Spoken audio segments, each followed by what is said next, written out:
Okay, this is part 2 from the first section of me putting doing the oil change for this 1987 Yamaha Riva. I'm going to go ahead and start it.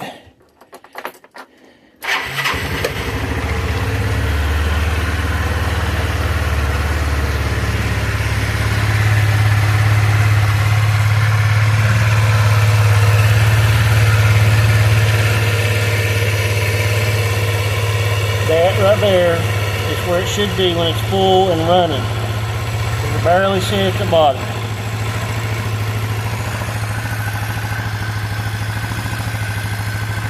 That's the xc125 carburetor.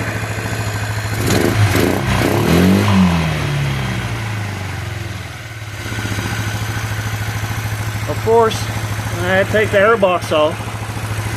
I had to reroute the crankcase vent, so I cut the hose and put on this little filter here, so that way the build-up pressure can escape.